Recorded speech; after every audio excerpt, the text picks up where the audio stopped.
ओ खुदा के बंदो, हुसैनियत की तुम बात कर रहे हो यजीदियत से हाथ मिलाकर। यकीन करें अगर एक एक पॉइंट पे मैं बात करूं तो मैं इस जमात को उठने न दूं यहाँ से। औरंगजेब साहब की तरह उसने लिखा घोड़ा दौड़ रहा है और दगड़ दगड़ दगड़ दगड़ 38 पेज पूरे कर दिए। मेरी बहन शाजिया मरी टमाटर भी लेकर आई थी, बहन आज भी ले आती तो मुझे खुशी महसूस होती।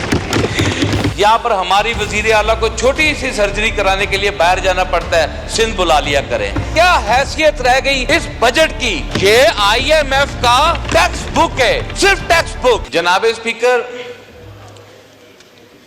ये ईवान सामने कायदे आज़म मोहम्मद अली जिन्ना की तस्वीर है, ये अल्लाह के नाम है, ये पाकिस्तान की अवाम के वोटों से इंतखाब हुआ ऐवान जिसमें फॉर्म 45 और 47 दोनों बैठे हुए हैं।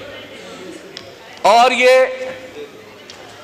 सेनेटर औरंगजेब साहब ने एक बजट स्पीच जो है वो यहां पर पढ़ी, जिसके पेज नंबर 1 पर जनाब स्पीकर साहब हाउस को इन ऑर्डर कराएंगे प्लीज। जिसके पेज नंबर 1 पर सेनेटर औरंगजेब साहब कहते हैं कि जनाब ये शहबाज शरीफ साहब की क़यादत में, मियां मोहम्मद नवाज शरीफ साहब की क़यादत में बिलावल भुट्टो, जरदारी साहब, खालिद मकबूल सिद्दीकी, चौधरी शुजात, अलीम और दीगर के नाम लेकर कि उनसे ये रुजू करके बजट बनाया गया है। और पाकिस्तान पीपल्स पार्टी की लीडरशिप मीडिया पे इस ईवान में खड़ी होकर कह रही है कि हमसे पूछकर यह बजट नहीं बनाया गया। MQM कह रही है ये हमसे पूछकर नहीं बनाया गया। चौधरी शुजात की तो शायद आप ही समझ सकते हो, उनसे भी पूछ लें कि पूछा गया कि नहीं गया।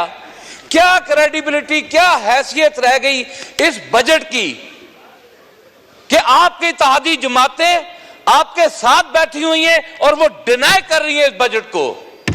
ये IMF का एक टेक्स्ट बुक है, सिर्फ टेक्स्ट बुक।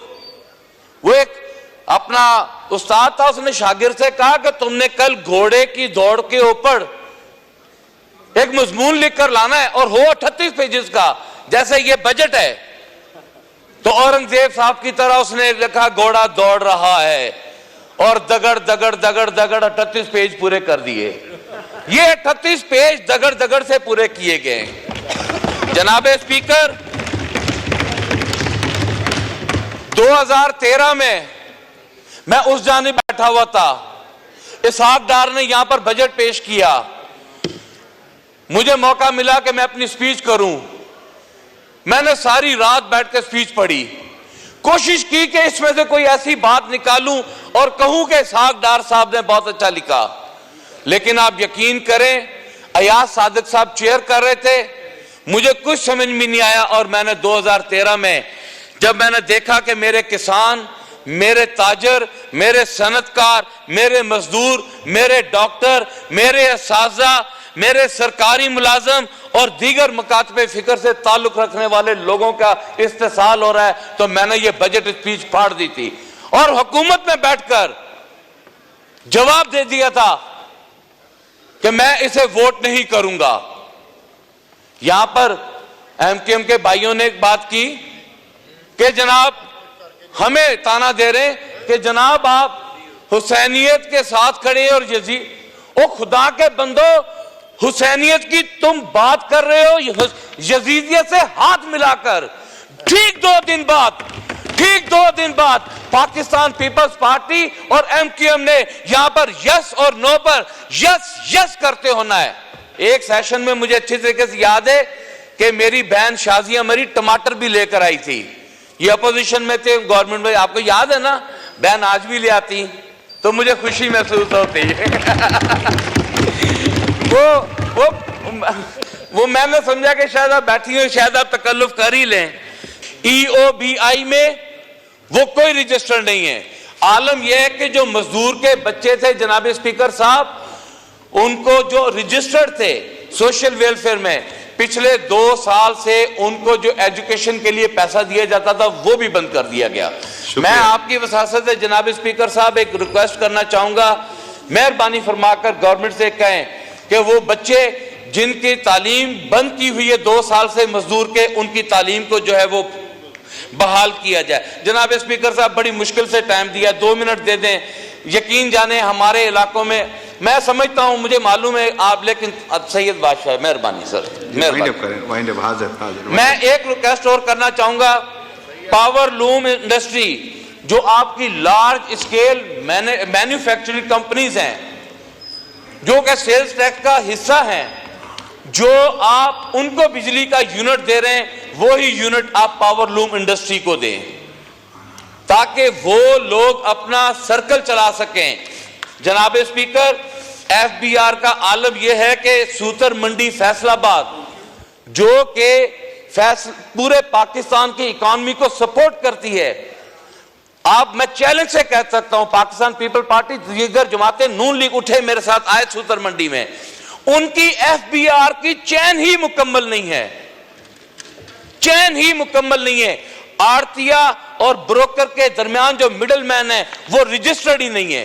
वो बोझ भी जो सेल्स टैक्स का 18% जो रजिस्टर्ड को देना है, वो ना होने की वजह से 22% जो है वो मालकान को अपनी जेब से पे करना पड़ रहा है। और फ्रॉड और धोखाधड़ी और मुल्की मैशियत का जो पैसा खाया जा रहा है, उसका कोई वाली वारिस नहीं है।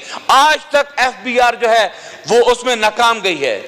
जनाब स्पीकर, मैं हुकूमत से रिक्वेस्ट करूंगा, वाइंड अप करें, मार्केट के लिए वाइंड अप करें प्लीज जी, जान मार्केट के लिए उनको लैब बनाकर दी जाए, ताकि वो लोग अपना जो है करप्शन से बच सकें। बहुत सारी बातें करनी थी, मेरा जो पावर लूम इंडस्ट्री, मेरा जो मजदूर है, मैं कम वक्त में जितनी उनकी बात कर सका मैंने की। जनाब स्पीकर साहब, मैं यकीन जाने सिंध का विजिट करके आया हूं, मैं दिल से अप्रिशिएट करता हूं पाकिस्तान पीपल पार्टी को, जिस तरह आप लोगों ने NICVD जैसे गंबट हॉस्पिटल, जैसे SIUT, मैं डॉक्टर हमारे जो प्रोफेसर वहां पर हैं अदीबुल हसन रिजवी साहब, मैं उन्हें खराज तहसीन पेश करता हूं इस ईवान में। उन लोगों की मेहरबानी की वजह से इतने मेहरबानी फरमाकर हमारे कुछ पैसे बचा लें। यहाँ पर हमारी वजीर आला को छोटी सी सर्जरी कराने के लिए बाहर जाना पड़ता है, सिंध बुला लिया करें ताकि हमारे पैसे बचा ले कौम के, मेहरबानी फरमाकर। ये तालीम का इन्होंने बेड़ा गर्क कर दिया है, हॉस्पिटल्स का इन्होंने बेड़ा गर्क कर दिया है। टाइम कम होने की वजह से जनाब स्पीकर साहब यकीन करें, अगर मैं फैक्ट एंड फिगर्स पर एक एक पॉइंट पे मैं बात करूं तो मैं इस जमात को उठने ना दूं यहां से, इंशाल्लाह ताला। आखिरी बात जनाब स्पीकर साहब, इंशाल्लाह जनाब स्पीकर साहब, मैं दावे से कहता हूं वो दिन दूर नहीं है, ये पाकिस्तान तरक्की करेगा, पाकिस्तान दुनिया में नाम रोशन करेगा, और करेगा तो इमरान खान के साथ करेगा। पाकिस्तान जिंदाबाद। मेहताब